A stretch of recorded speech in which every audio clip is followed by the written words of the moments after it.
Howdy friends, thanks for clicking on this video and joining in on what is a continuing conversation, and obviously it's about homemade black powder. And in this particular video I want to talk a little bit about a choice, okay? And it's no big secret that I've experimented with a lot of different things to come up with what I would consider the most powerful gunpowder that I can make, and that is with mesquite. Okay, so let me just kind of go over the numbers. If you haven't seen anything that I've done, you're new to this channel, you're exploring making homemade black powder yourself, let me just tell you why I've come to the conclusion of using mesquite. And the variety that I'm using is honey mesquite, and it's the heartwood only. Okay, as a single source charcoal, I thought mesquite was dirty and burning, but my first shot going down my flintlock, 1924 feet a second, which I thought was pretty damn good compared to some of the other stuff that I have experimented with. The 5-shot average with mesquite by itself, and in fact this was a 7-shot average, 1915 feet a second with a spread of 57.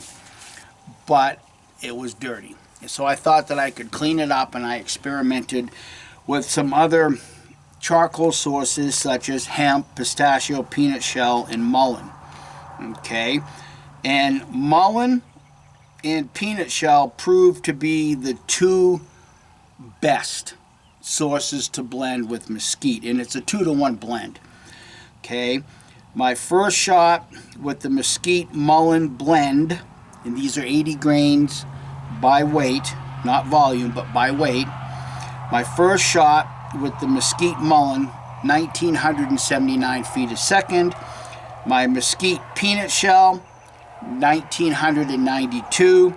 My mesquite pistachio, 1895.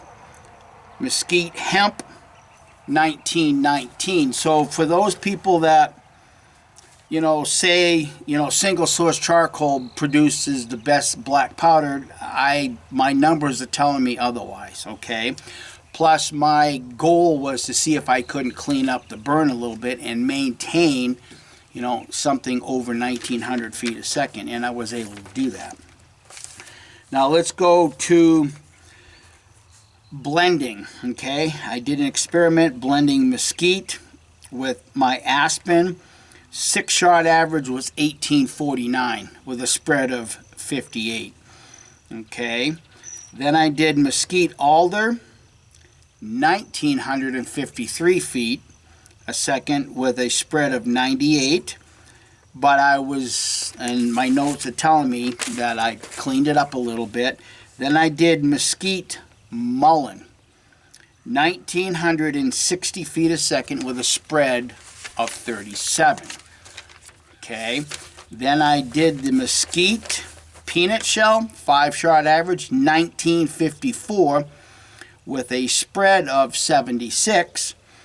And the mesquite pistachio shell blend was 1937 with a spread of 74. And then the mesquite hemp 6-shot average was 1884 with a spread of 92. So I think that we can appreciate that when it comes to mesquite, it produces a lot of gas that helps propel your projectile down the barrel at a lot more feet per second. And I was able to clean it up with the mullein and the peanut shell, and the peanut shell blend proved to be a little bit cleaner than the mullein, but the averages and the feet per second and the averages, or the spreads, changed. But for as far as I'm concerned, they're both on par with each other. Now, when I did all those videos, I got a question from somebody about using mesquite lump charcoal. And my reply to that commenter was, I wouldn't do it. Just simply because as far as making homemade black powder, there's one thing that you really, really should be able to control, and that's your charcoal. Charring it yourself, not over charring it. making sure that what goes into your char can is clean and, not some sort of garbage that you might get out of buying a bag of lump charcoal.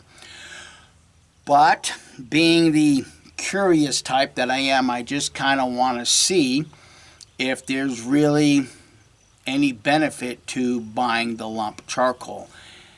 Taking part of that process that I can control out of the equation. So I happened to be at the store the other day and I found a bag of El Diablo lump mesquite charcoal. And as the bag is telling you, there's no preservatives, there's no chemicals, things like that. And it is lump charcoal. It's not a briquette, okay? Now, I kind of want to show something here just simply because this is what you're going to find if you do this. But before I get to that point, you might want to bear in mind that when I was at Walmart looking for this, Walmart had lump mesquite blended with something else, okay? What that secondary wood is, who knows? I don't. But they also had on the shelf a couple of boxes, about yay tall, fairly narrow, of mesquite wood by itself that's not been charred. If I were going to go any further with this, that's what I would buy if that was just an option, okay? But you don't know what variety mesquite that is. And what I have discovered thus far, just simply because I have no other means of testing another variety, honey mesquite for me is the game-ending charcoal source. But if you don't have it available, another option might be the lump charcoal. But let me show you what I observed opening the bag, okay? So let me start with, this is honey mesquite.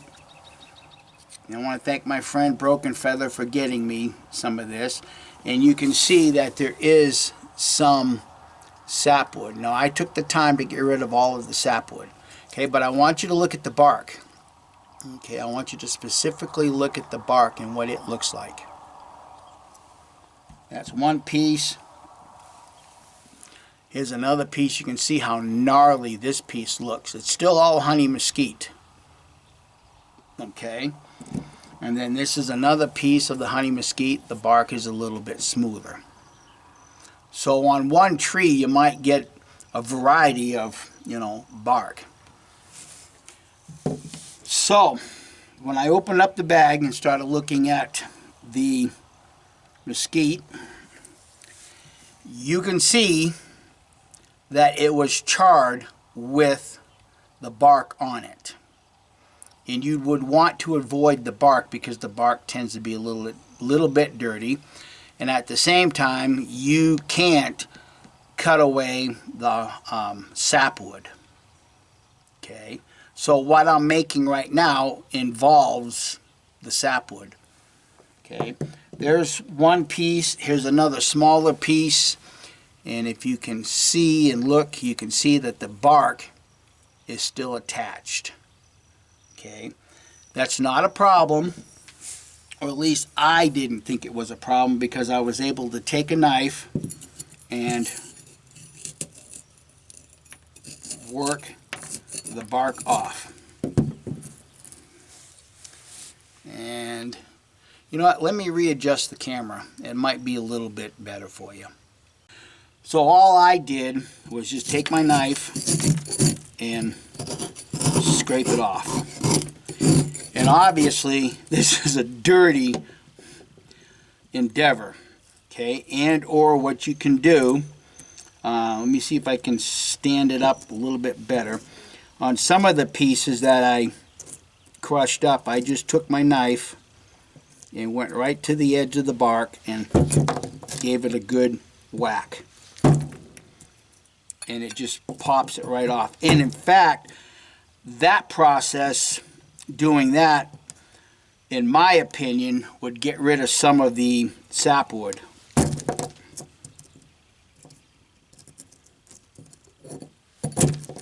Let me do it on the bigger piece here if I can. I can't. it won't stand up. But when you get into the inners of the charcoal, you can see that it's not overly cooked. Okay, and in fact, when I broke this up, got it into that powder form, I was relatively pleased with what the color looked like. Now let me show you something else here real quick. So something that I have demonstrated on this channel is how I, break this up. I got a 4-inch PVC tube with a rubber end on one and a, the cap, the end cap on the bottom, full of lead media, and I just go back and forth and break it up. For me, that's just the easiest way to do it.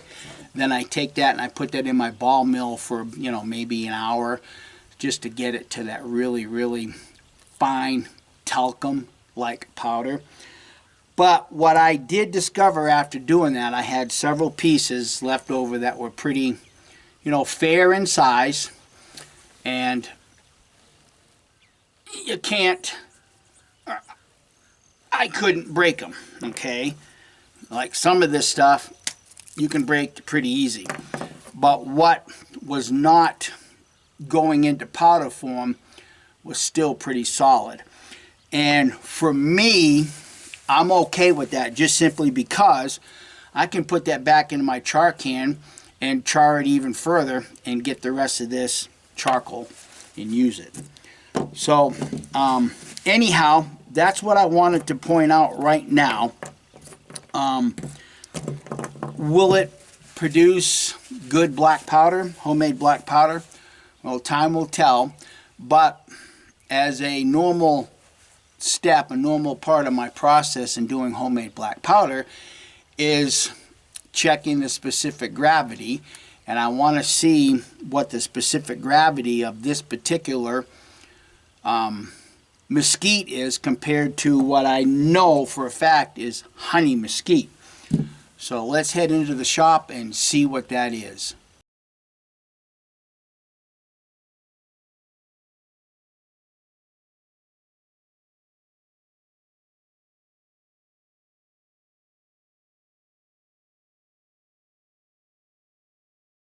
Well, I think we can appreciate that not all mesquites are created equal. We can look at the two jars and see that there is a little bit of a difference in the specific gravity. The jar on the right is the mesquite harvested here in New Mexico, and it is all heartwood. And this mesquite was processed myself, charred myself to what my standard of charring charcoal is. The charcoal in the jar right here on the left, that is the lump mesquite charcoal purchased from the store. And we can see that there is a difference in the specific gravity. So I kind of expect this to burn perhaps a little cleaner than what this does because there's less charcoal to be consumed by the potassium nitrate and the sulfur. But only time will tell.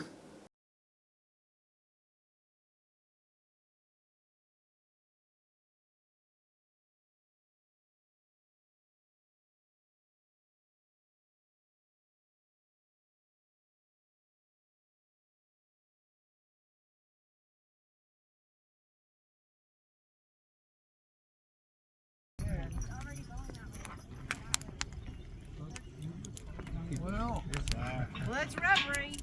It's rubbery. Yeah, but I want that. We're soft. Oh, soft one. Go get another egg. You got time. Oh, okay. If someone messes up, you can try another. You can go get another egg. Okay. That makes it interesting, then. Just hold your fire, just let it go another 5 minutes. But when you hear somebody say, I think we're going to do it, no, just go hurry. Yeah. You want to beat them. You're right, yeah. It's going to be an exciting... Hey, Rob, can you use your bandana? It's a hurry game. Hurry up and wait. Water boiling.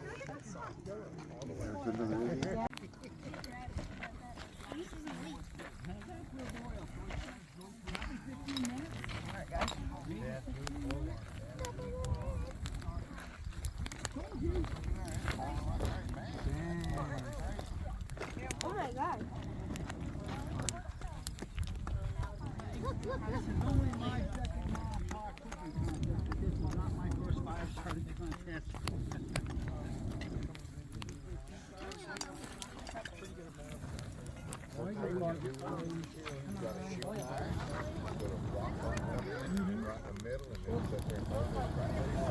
Well, last year, Mini Knives and I were partners, and I made a really nice trivet. Now she's down there using my trivet. And here I am, you know, just fucking around with something like this. Just a shooting stand. That kind of keeps it up off of it, about where you want it. You can adjust that rod. Yeah, but the thing is I can always just do that. Going on for, you need something in there, it looks like it's getting down there. Okay? Better make it work. What do you think, George? What do you think? It's doing good?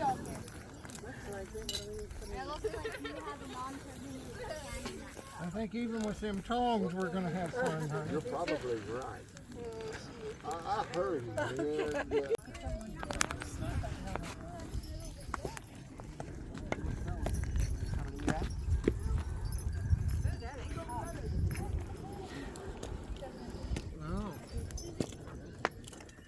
I got first place right here. Nice. Count it. We're good. Oh, you have to eat it. Going, it's not over. One right here.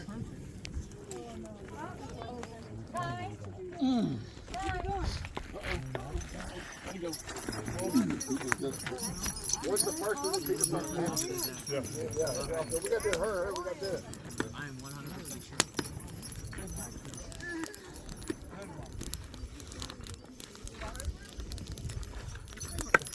We got another one here. All right, we have another one here. No, we're soft, Uncle Toby. Uh-oh. Where's the salt and pepper? Ty, We're soft there. you can put it in for a little bit more. Oh, somebody's got to run and get another one. We're soft. All that right there. Used to be all that light yellow. We're soft as well. Go get another one. Go get another egg.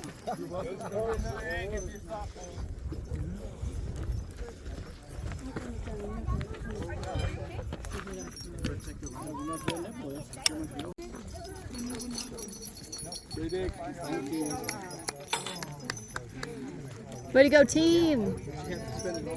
We have to spend it all in one place.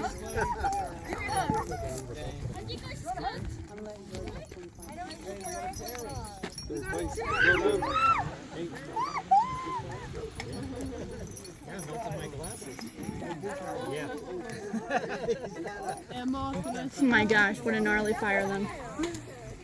Entertaining, huh? That's right. So what's on the glass right now is the little pieces that make their way through the piston and the pucking die. This particular batch was milled 30.5 hours. It was done way before then, but just to have a sense of consistency, I worked with it until 30 hours. So let's do a test burn and see what we can ascertain from this.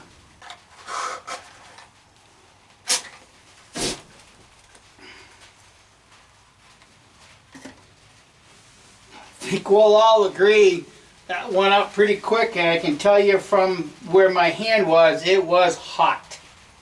Alright, let's get a close-up of the glass. Well, there's the glass, and I would say it's fairly clean. You know, I would say it's just as clean as my regular Mesquite in Mullen. Remember, this is Mesquite charcoal, lump charcoal, and that's what it looks like. And remember, what I just burnt right now is still a little damp. Okay, so it went up really quick. I'm running my fingers through the smoke right now. It's not too bad. You know, there's little pieces left behind, but you would expect that because black powder is not clean burning. But as far as the trail of black powder, it looks pretty clean. Running my fingers through it, fairly soft.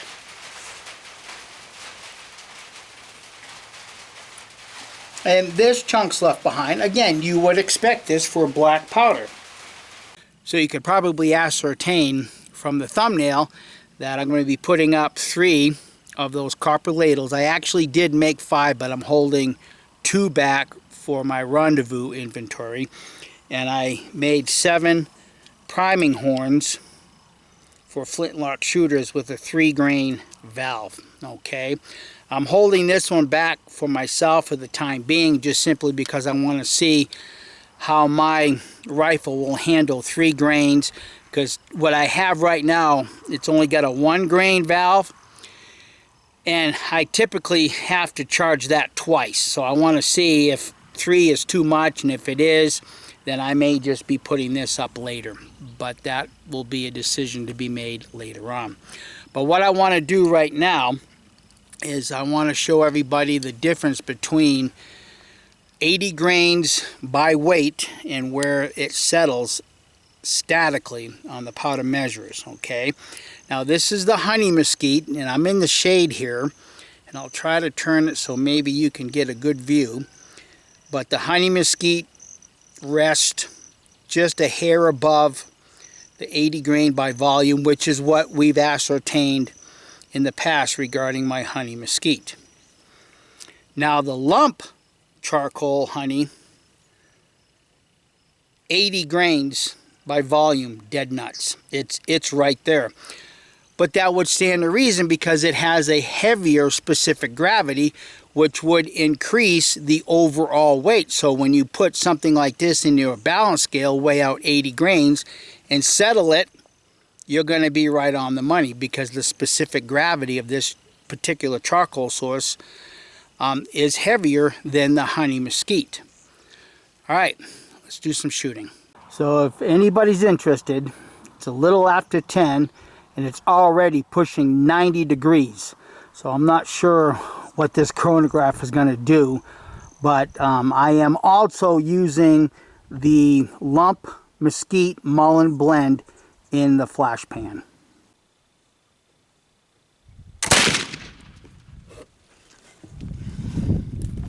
Well, the recording says 1305. I don't quite believe that. I believe that picked up the patch. If indeed it did pick up the patch, that's still traveling pretty damn fast.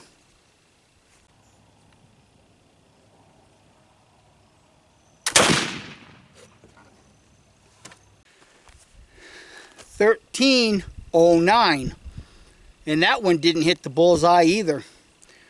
All right, get loaded up and just keep going at it. Well, I found that patch, and it actually made its way about 3/4 of the way down the range. I'm shooting at 30 yards, but that's what the patch looks like. And just a quick note, you can see it's cutting where the rifling would be. My friend Broken Feather and I have had some conversations regarding that, and we've come to a conclusion, right or wrong, we don't know, but because we're seating the ball so hard, because I throw my ramrod, I've seen others do it too, we're wondering if the flaring out of the top of your round ball isn't causing this, because now you've got a much tighter grip in that rifling, which may allow these to cut like they're doing. Just a thought. Tell us what you guys think.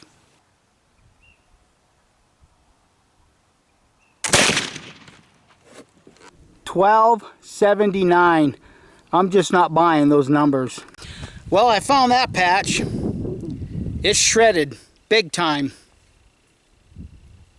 I would say it's fairly clean, but that hit the bullseye.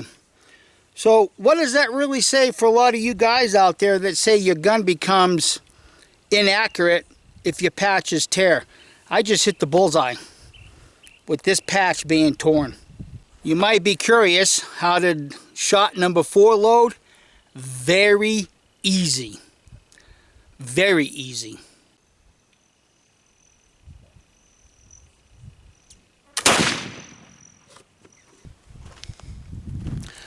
get a little close to the microphone because of the breeze, but that was 1266. There's that patch, and it's not shredded, and it's, you know, fairly clean for what the charcoal source is. Interesting. All right, I'm gonna go mark off the target, get loaded, take one more shot. Once again, guys, I'm not liking these numbers because I know that even with the worst of the worst gunpowder, like my juniper, I'm still getting into the middle to upper 1700s. So I'm betting it's the heat and the chronograph itself. But when I do the next 5 shots with my Mesquite Mullen blends that I know is the honey Mesquite, that might tell a different story or it might tell the same story. We'll find out together. Okay, shot number 5, loaded, real easy. I went ahead and angled my chronograph a little bit. I don't know if that'll make a difference, but we'll see. I'm thinking maybe changing the angle, it'll be less likely to pick up that patch.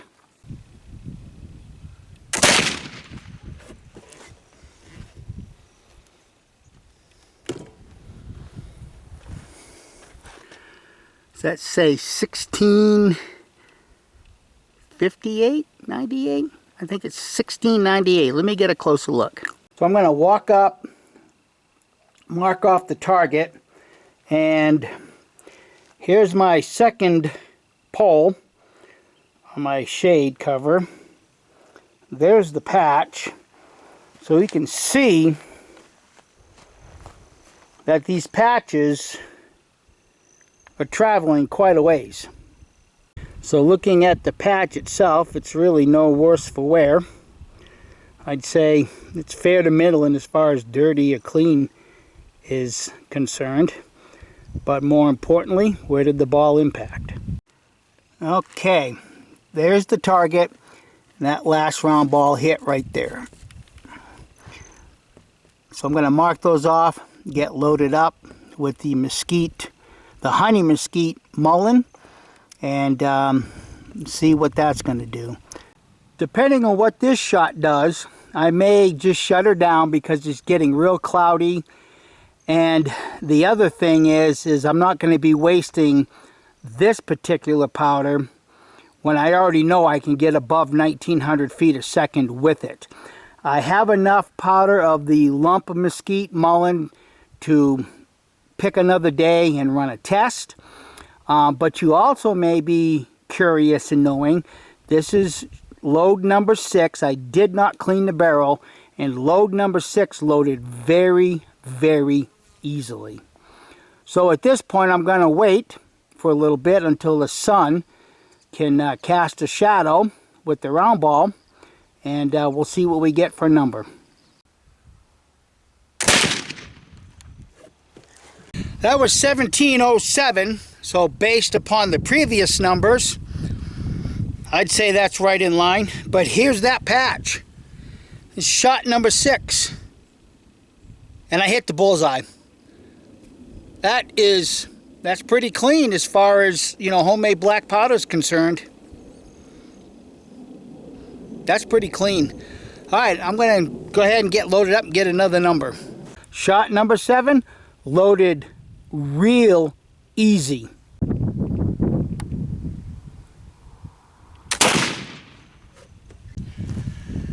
$17.08, and the barrel is getting very hot. You know, the starting temperature of 90 degrees or right there about, I can kind of understand why some of these numbers are all over the place. I saw where that patch landed. I'm going to mark off the target and decide what I want to do. Okay, I hit the bullseye just above the previous shot. There's that patch. It's not all that dirty. Patch ain't shredded neither. That's a weird phenomenon, I guess. All right, since I have a break in the clouds right now, I'll get it loaded up and get another shot.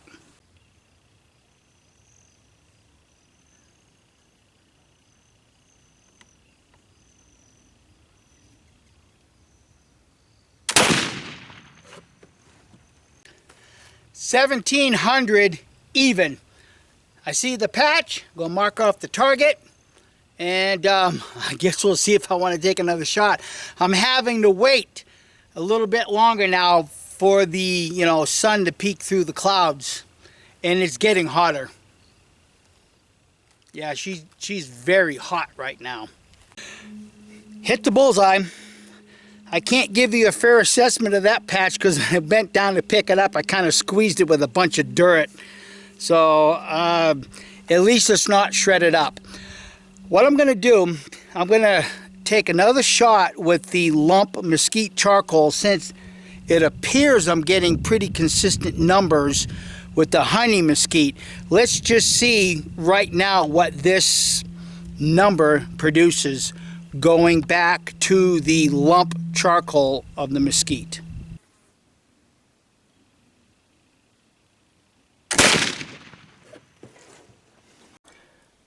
As you can see, it's 11:15 in the morning and she's still 90 degrees. Whew. I haven't been in this much humidity since I left Wisconsin. It's 90 degrees and it's humid, I'm telling you. So you might be curious about that last shot, 1680. So in that first string, I ended up getting one shot that was 1698. The last shot, 1680. And in my opinion, and it's only my opinion that matters in this context, I would not be making any homemade black powder using store-bought lump mesquite charcoal, or personally any lump hardwood purchased from a store, because you simply cannot control the charring process. Okay, now with that being said, I know that these numbers are not fair, maybe in the minds of some people, but they are in mine. But even with my honey mesquite, first shot 1707, second shot 1708, third shot 1700, and you can appreciate that that's only a spread of 8. So the honey mesquite, with my controlling the charring process, can obviously make a vast improvement in your homemade black powder. And I would dare say that the reason why the numbers on the lump mesquite are a little bit lower is just simply because of that specific gravity. Reflect back, I showed the jars, and the lump charcoal had a heavier specific gravity, which gave you less fuel to burn. So for those that think the specific gravity doesn't have anything to do with homemade black powder, once again, I beg to differ, because these results can lead one to conclude that. Because I got less feet per second with a charcoal with a lower fuel source. And we should all recognize that the charcoal is the fuel. If you have less charcoal, then you're going to get less feet per second. Okay? So maybe that's why these numbers are the way they are. And as far as my honey mesquite not getting up into the 1900s, I think it's just the daytime temperature, because like I just showed, it's already 90 degrees here in the shop. And I started with a 90-degree temperature and that chronograph sitting in the sun. But ultimately, whether I burnt through the patches or not, what does the target tell us as far as the lump charcoal? Okay, I showed you the lump charcoal before I started shooting the honey mesquite. And the honey mesquite is all these 3 shots right here. 1, 2, 3 are the honey mesquite.